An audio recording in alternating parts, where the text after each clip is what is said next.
I just adopted a 2-year-old pup a few weeks ago and he is not socialized. What are the best tips to socialize an adult dog? He does great when walking until he sees a person or dog he doesn't know. He cowers down and tries running the opposite direction. I've tried treats and toys to redirect, but he will not show any attention to me, or he'll freeze in place and bark, and I can't get him to walk the other direction with me. He will use all his weight to stay in one spot. So what we have here is a 2-year-old that got rescued a few weeks ago that is not socialized, and it sounds like he's putting the brakes when they're out on walks. This can of course be very frustrating when you're hoping to socialize, go for walks, bathroom breaks, because it sounds like this dog is just ready to freeze and isn't really ready to move forward, or isn't really ready to handle the outdoor situations that he is in. We don't have a lot more information other than that, but this is pretty common as far as a dog that's, whether it's a rescue or a puppy, a dog that's having a tough time coping with his environment and has not yet spent too much time with the pet parent to build that bond that's going to help him choose to move forward. Just as it's stated here, I can't get him to walk the other direction with me. So what she's referring to, and I don't know if she's purposely trying to do this, but when we're walking with a dog and whether they're reactive or just unsure or they don't know how to handle the environment, we'll do what we call a reset, which means we're going to help the dog take space by walking the other direction to get them to refocus on us. This is something that's actually, I'm glad that this person has tried, but it sounds that he's putting all his weight to stay in that one spot, and that's where the problem can very much lie. So what I would say to this is, if I'm walking with a dog where I don't yet have that much of a strong bond, because it's only been a few weeks is enough to develop a bit of a bond. However, if they are going through scenarios that are maybe too challenging for the both of them, as described here, they're not really getting anywhere when it comes to walking, they're not really sure how to handle it, what I would recommend instead is making the walks a lot easier. There may perhaps be some expectations as far as how long the walk needs to be or how far they need to go. With a rescue or an 8-week-old pup, I would keep the walk very short and sweet, because not only will it make it easier for the dog to navigate, to feel as though they can do it, but also make it so they feel as though they can do it with you. And so that's what's going to be very important here when we're working on building the relationship of a dog with their new handler or pet parent.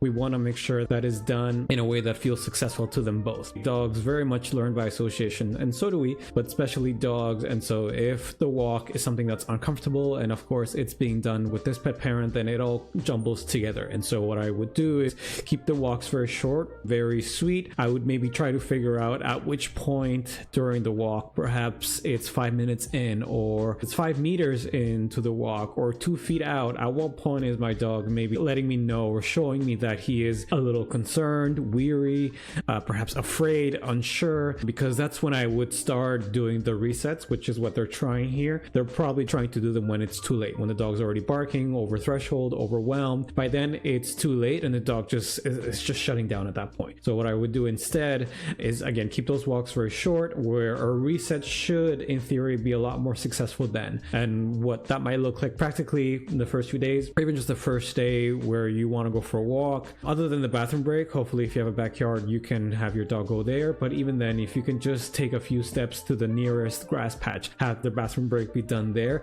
I would then go back home, and then maybe an hour later, half an hour later, go for another little walk, but don't make it anywhere further than the previous one. Keep it very short and sweet, and make it so that they're enjoying every step of it by keeping it short, keeping it in a way where they come back home feeling as though this wasn't so bad. Maybe next time I'll go a little bit further out, but this has to be built with time, and this is what's going to let your dog know when I'm on a walk with you, it doesn't feel too bad. It doesn't feel too bad walking with you. And so I'm going to be a little bit more responsive to your guidance. This person mentioned that they're trying to use treats to redirect and toys, and those are all very good attempts, but the fact that they haven't worked lets me know that bond is not necessarily there yet, but even more so that the dog is probably already over threshold, meaning the dog has already, for a little while now, it could be a few seconds to a few minutes, has already been potentially displaying signs of discomfort or feeling unsure, weary, but the handler probably has not picked up on that. And so by the moment or at the point where the handler does pick up on it, it's potentially too late. So I would definitely go back into baby steps, pretend as though this 2-year-old dog is actually